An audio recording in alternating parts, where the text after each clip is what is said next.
Olá, estamos aqui mais um dia aqui na Sobracil, São Paulo, no Congresso do Luigi, de Coloproctologia Paulista, da CESP, uma parceira da Sobracil. E hoje estamos aqui com o Rodrigo.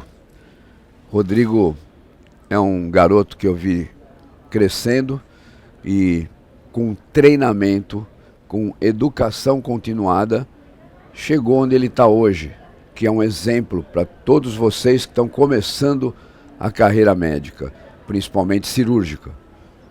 Rodrigo, obrigado por você estar aqui. Muito feliz, né? Te amo muito. Querido, eu falo que quando a gente tá entre amigos, assim, tudo flui com mais tranquilidade, né? Primeiro, um grande prazer a gente chegar nesse congresso e ver a organização, mas fundamentalmente um ambiente diferente para congresso, né? Eu acho que é isso. diferente de tudo que a gente já viu, porque eu cheguei aqui e disse, nossa, parece um jogo de tênis, né? Todo mundo em silêncio, com seu fonezinho de ouvido, né? E um sistema diferente, mas eu tenho certeza, assim, que construído com muito zelo e carinho pelo nosso amigo Dr. Luiz Romagnolo, não tenho dúvida que a Sociedade Brasileira de Coloproctologia, hoje participando também desse evento, juntamente com a CESP, esse Congresso Paulista que está bombando e mostrando fundamentalmente que dá para fazer grandes eventos no interior do estado. Sim, e o São nosso. Paulo é rico, né? O nosso é Sobracil 2027. Perfeito. Ribeirão, Rio Preto. Rio Preto, cidade de Rio Preto também, uma cidade com uma infraestrutura fantástica para receber E lá no eventos, estado né? base, o Gandolf, e vamos tentar fazer esse esquema aqui que você está vendo aqui, que eu achei excelente também. Com certeza, eu acho que, veja que as coisas evoluíram, né? A gente poder ver essa evolução tecnológica, não muito diferente do que a nossa evolução cirúrgica se faz, né? Mas é uma evolução tecnológica que a gente vê em todos os pontos, né? Às vezes, grandes congressos hoje só dessa forma que a gente consegue ver múltiplas palestras, ver várias opiniões e, enfim, é um novo jeito de ver a medicina, né? A gente tá aqui ou tá comendo um pastel ali fora, você tá ouvindo a aula. Ouvindo a aula. Com grandes experts, né? É. Parabéns a todos, parabéns ao Luiz, parabéns pela Sobracil. E também, assim, imagino que a iniciativa e a articulação de poder estar em grandes eventos do Brasil, isso faz muita diferença para qualquer sociedade, né? A Sobracil é uma sociedade, talvez das mais antigas que nós temos no Brasil, mas responsável pela grande evolução tecnológica dentro da cirurgia. Sim. E como isso trabalhou com grandes nomes que nós tivemos aqui dentro e temos ainda hoje dentro da Sobracil, né? E isso é motivo de muito orgulho também fazer parte hoje da Sobracil. Você faz parte da gestão. Muito bom. Muito Conta bom. aí sobre você, onde você está agora, como é que você está, o que você está vivendo aí. Eu acho que é interessante para ajudar, inclusive, a Sobracil. Primeiro que a gente, acho que vive momentos mágicos, né? A nossa geração, ela permite a gente viver um momento mágico. Porque a gente veio de uma situação médica que a gente foi evoluindo muito devagar, né? Vamos colocar que a gente pegou esse boom do que a gente chama da cirurgia minimamente invasiva. Houve uma necessidade no passado de comprovar esse sistema de uma forma muito árdua e muito doída de que realmente operar por furinhos funcionava muito, né? E eu acho que isso encantou grande parte dos cirurgiões da nossa geração e que permitiram evoluir dentro da sua carreira. Mas fundamentalmente acreditando que um novo tipo de cirurgia poderia trazer novos benefícios aos pacientes. E isso fez com que, arduamente, Siongli, durante anos, a gente passasse a se dedicar e passasse a evoluir no sentido que a gente pudesse se especializar melhor e fazer melhor.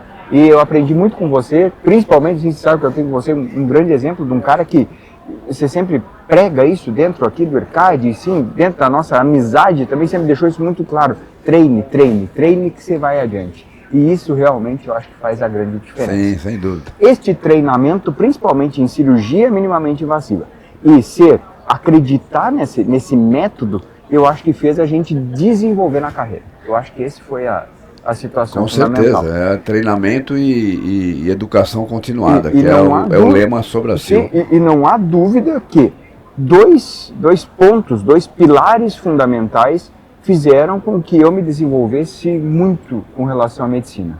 Um deles chama-se o ERCAD de Barretos. O ERCAD eu iniciei aqui, exatamente, eu iniciei como aluno e hoje eu sou professor há quantos anos aqui do ERCAD.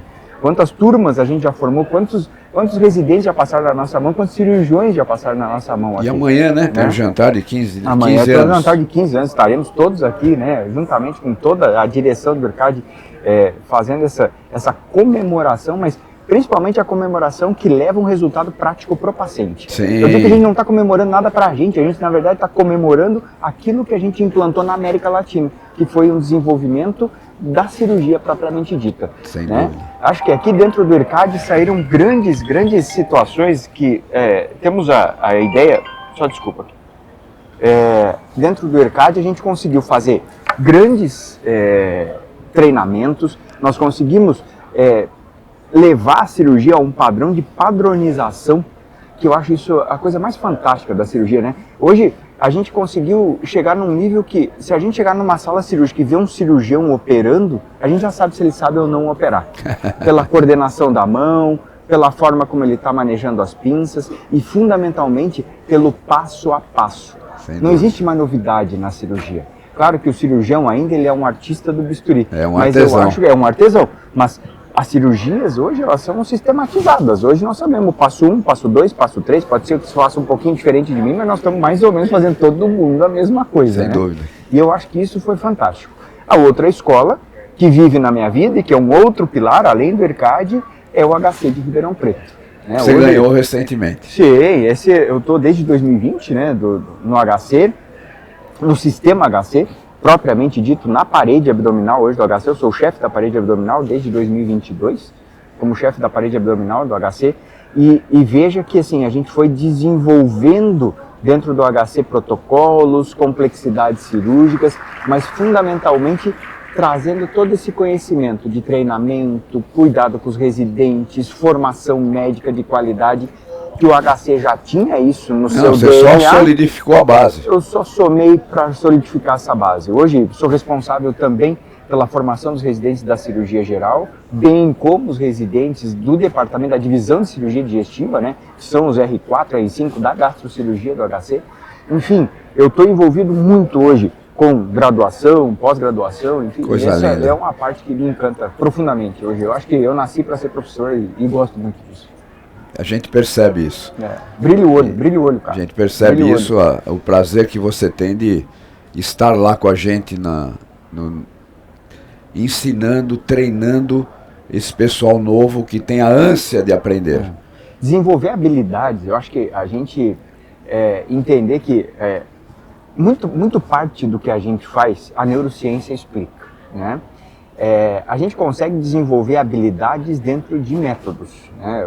Nós publicamos o ano passado já, tem um artigo publicado já, e que já tem uma repercussão mundial bem importante sobre exatamente como é que a gente faz um treinamento de residentes. E olha que legal, cara. A gente conseguiu desenvolver um treinamento de residente em 4 horas. De 4 horas eu pego um cara que não sabe manejar pinça, eu faço ele dar um ponto.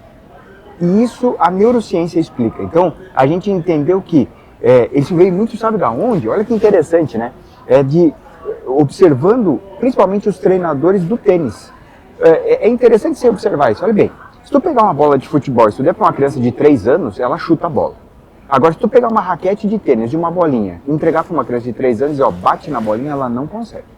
Por quê? Porque ela precisa de uma coordenação, ela precisa de movimentos mais aprimorados. O professor de tênis, ele constrói um movimento. Primeiro ele ensina o aluno a caminhar, depois ele ensina a dar passos para frente, passos para trás, depois coordenar pernas e braços e a partir daí ele desenvolver um movimento complexo. Interessante, que é o quê? Você ir em direção à bola e poder bater na bola com eficiência. Isso nós trazemos exatamente isso para dentro da cirurgia. Dúvida. Então hoje nós apresentamos o instrumental. É uma analogia bacana. Uma analogia muito interessante. Então a gente, e tá isso lá no artigo, por sinal. A gente trouxe isso para dentro da cirurgia. Hoje a gente apresenta a cirurgia mostrando a coordenação de pinças, então pequenos movimentos aonde a gente consegue fazer com que pinos e argolas a gente consiga desenvolver pequenos movimentos, dá uma noção de profundidade para o cirurgião, coordenação motora e fundamentalmente habilidade da mão não dominante. Olha que interessante isso. Sim. Porque a hora que eu tenho a minha habilidade, o meu cérebro ele descobre um outro lado que ele não sabia que existia.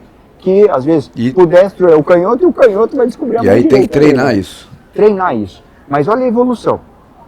Quando a gente vai fazendo pequenos movimentos desta forma, a gente depois evolui com o conhecimento básico de posicionamento de agulha e, a partir daí, a forma correta de manejar essa agulha dentro do monitor. Porque grande parte dos nossos sets laparoscópicos são 2D, não são 3D. Então eu tenho que ter uma noção muito grande de profundidade.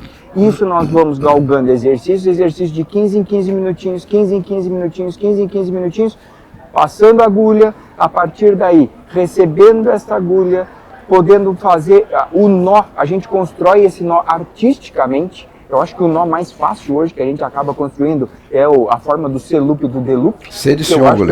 O C de Siongle, né?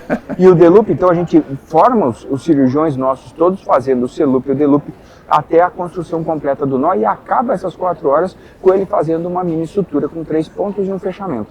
Cara, você vê um cirurgião desenvolver uma habilidade dessa, tamanha complexidade em tão pouco tempo, é fantástico. Isso me encanta e me deixa assim, ó, com o olho brilhando e dizendo assim, eu quero mais isso, cara. E você bateu no ponto que é a Sobracil. Com certeza. A Sobracil não é uma sociedade de especialidade. Ela é uma sociedade de treinamento da ferramenta minimamente invasiva. Exatamente. E hoje, né, de todas as especialidades.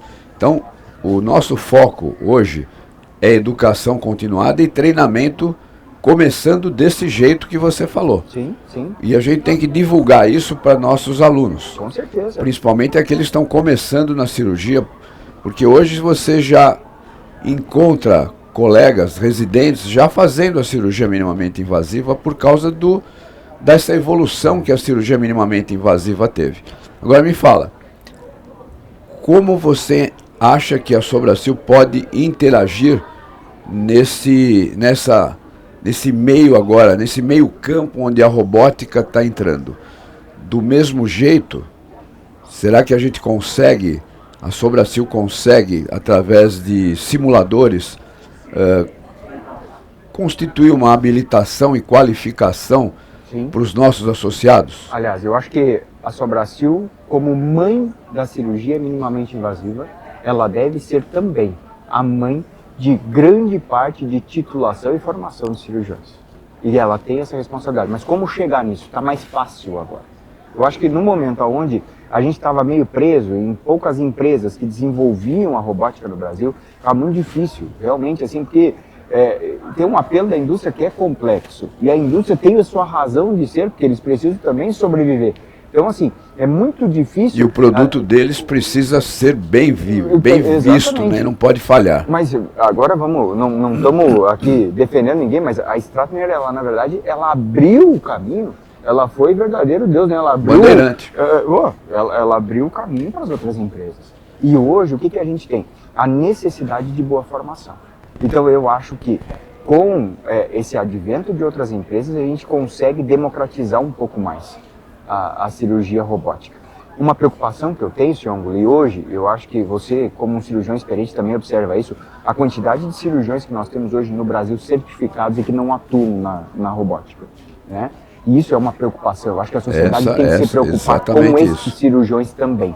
Por quê? Porque nós temos que resgatar esse cirurgião. Então, talvez abrir grandes centros de treinamento para os associados da Sobracil, que a gente consegue colocar neste departamento ou a Sobracil supervisionar isso, mas deixar um acesso fácil aos cirurgiões já certificados, para que eles consigam ter acesso ao animal num treinamento com vivo, ou ainda as cirurgias propriamente em campo, que ele possa entrar lá, vamos fechar hoje um peritônio. Peritônio você pode fechar, você já maneja a ferramenta. Então, eu acho que nós precisamos do cirurgião em campo. O cirurgião, ele é um cara que, assim, eu falo que o monitor, o livro, ele não sangra, ele não morre, ele não sente dor, ele não vê o resultado do cirurgião, ele precisa sentir o tecido. E a gente sabe que na prática, operar é mais fácil do que fazer a simulação. Claro que a simulação é a parte chatinha do treinamento, mas operar o robô é mais fácil do que fazer o simulador. Então o que eu acho que a gente tem, principalmente, como é que a Sobracil, eu imagino uma Sobracil do futuro, que ela esteja junto com esses grandes centros de treinamento, que ela abra portas para que esses cirurgiões certificados atuem ativamente uma vez a cada 3 meses, venho para esse treinamento de 3, 4 dias, fazendo exercícios em animais, que possam voltar, olha, ele está operando menos, mas ele está constantemente em contato com a plataforma. O que eu não consigo admitir é um cirurgião que fez a certificação e ficou 1 ano sem operar robótica. Porque eu não estou dizendo que ele vai precisar operar, até porque vai aprender a operar, porque eu digo que o robô não ensina ninguém a operar, né? Mas ele tem que saber manejar o brinquedo. E manejar o brinquedo ele precisa estar ativo nisso. A partir daí, no momento que a gente arrumar a casa, a gente consegue, aí você fez um trabalho de resgate. Aí a gente consegue fazer novos projetos. E esses novos projetos, de novo, voltamos aos centros de treinamento. E aí tem que ter o contato com a plataforma, o encantamento com a cirurgia minimamente invasiva e, fundamentalmente, acreditar que isso é o futuro. Porque se eu duvidar disso, eu não vou implementar. Mas nós precisamos fazer um trabalho de resgate com quem já fez. O que a gente precisa, a Sobracil precisa, que eu estou sentindo agora, nos últimos 3 anos que a gente está mais ativo na Sobracil, é o local onde existe o movimento, onde existe o paciente, onde existe a produtividade cirúrgica, como a gente vê aqui em Barretos, como você tem lá no HC, como o Gandolf tem aqui no Hospital de Base. Isso. Então, poucos lugares onde a gente tem essa entrada, que é onde a gente precisa atuar. Sim. E eu tenho visto aqui, a gente até conversou com vários cirurgiões do Sírio-Libanês, aqui ontem. Eles também têm dificuldade porque não tem movimento. Exato. Porque não tem o volume de cirurgia necessário. Primeiro porque o paciente que eles têm não consegue pagar porque é caro. Sim. Na maioria das vezes. Poucas vezes. Então eles ficam com falta de treinamento também. Os cirurgiões velhos que estão atuando na robótica também estão com falta. Então também um campo para a gente. É um campo. Mas o fundamental eu acho que é o seguinte: comandar o jogo. Eu falo que campo que tem muito dono é um time que... O time até pode ser bom, mas ele não funciona. Então eu acho que as grandes sociedades do Brasil, elas precisam se juntar e se unir realmente, junto da MB. Eu sei que isso é difícil, mas fazer um trabalho político no sentido de que nós precisamos centralizar em centros fortes de atendimento e de treinamento, aonde eu tenho acesso às plataformas robóticas. E quando eu não falo que tenha uma única empresa. Nós precisamos ter o Hugo, nós precisamos ter o Da Vinci, nós precisamos ter os 2 chineses, o japonês. Nós precisamos ter esses centros que tenham a facilitação para o cirurgião poder ter habilidade. E só então a gente consegue fazer esse desenvolvimento. Entenda que a vídeo se desenvolveu de uma forma meio torta, e a gente sabe disso. Mas inicialmente ela se desenvolveu porque ela era acessível. O cirurgião conseguia comprar o seu set cirúrgico e sair operando os seus pacientes. Bem ou mal ele fez isso, alguns com resultados ruins, infelizmente, mas hoje nós estamos com a acessibilidade fechada.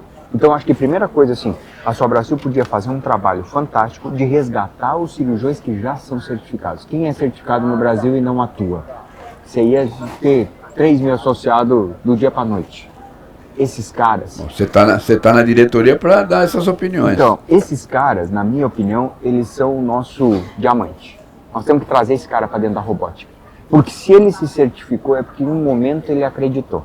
Agora, se ele certificou e ele não está conseguindo atuar, ele tem que ter um centro. Ficou desalentado. Ele tem que dizer assim, olha, que a Sobracil ligue pro cara. Ô José, seguinte, semana que vem é o teu dia de treinamento aqui na Sobracil. Você está sendo convocado a vir aqui, você mais o grupo do fulano de tal, você vai vir aqui para nós atuarmos. Seja em animal, mas o cara tem que ter contato com a plataforma. Eu acho que isso nós precisamos trabalhar para ontem. No momento que as sociedades fizerem isso, nós democratizamos a cirurgia. Porque por mais que esse cirurgião, ele não, vamos dizer assim, ele não tem ainda o paciente, mas na hora que chegar ele está habilitado, ele está apto a fazer a cirurgia dele. E não deixar o cirurgião refém. Porque senão o cirurgião fica refém do sistema, ele fica refém de outro cirurgião, e ele fica refém de tudo que possa ter, aí a coisa não anda. Então eu acho que democratizar de verdade é isso. É a gente poder chamar quem está fazendo, quem quer fazer, primeira coisa. Beleza, conseguimos agregar quem está fazendo para ver se fica junto com a gente. Com certeza. E quem não está fazendo e já está certificado, tentar juntar primeiramente junto com vocês que têm essa habilidade de ter o robô a todo momento. E depois levar esse cirurgião para o treinamento no laboratório, com um animal vivo. E parar com a ideia, senhor Luiz, de que é difícil. Cara, difícil é a gente pegar uma doença complexa. Pelo amor de Deus, a gente manejar 4 bacinhos, 8 botãozinhos e entender que aquilo tem um ponto certo para entrar numa mesa, nós não podemos achar do ponto de vista cirúrgico que isso é muito difícil. Não. Isso, na minha opinião, é lobby de mercado.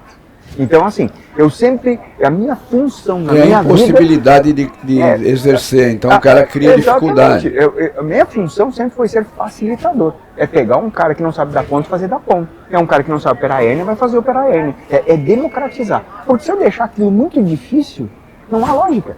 Então, eu sempre digo que se qualquer aula de robótica começar assim, ó, vocês vão aprender uma coisa hoje extremamente fácil. É só um brinquedo diferente. Esse brinquedo tem 8 botãozinhos, esse brinquedo tem 4 bracinhos, nós temos que saber, nós vamos estar longe do paciente, então nós vamos ter um cara em campo que resolva a nossa situação, em caso que eu precise, e fazer com que ele maneje isso com facilidade. Isso eu acho que é uma forma, isso é uma abordagem diferente de você mostrar que realmente a cirurgia ela é acessível. Não ficar com medo da ferramenta.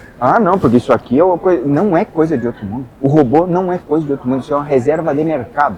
E eu sou contra a reserva de mercado. Sabe o que eu sou a favor? O cirurgião bom, o cara que tem a boa relação médico-paciente, o cara que tem resultado. Isso é mercado.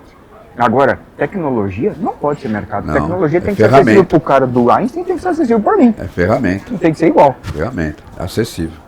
Falou, Belo. Vê se aproveita bem esse congresso aqui. Querido, estamos muito juntos obrigado. Sempre. Sabe a admiração que eu tenho por você? Você é assim, um cara que é um irmão realmente. Fiquei muito feliz de hoje estar na direção e na administração junto com vocês aí da Sobracil, nós, né? Nosso time. Mas fundamentalmente eu acho que essa mentalidade ela tem que brotar de alguma forma. É a gente democratizar de verdade. Democratizar de mentira, você já deu sua proposta e a gente vai colocar ela em ação. Ótimo. Pode ficar tranquilo. Tranquilo, obrigado, viu, querido? Tchau, tchau.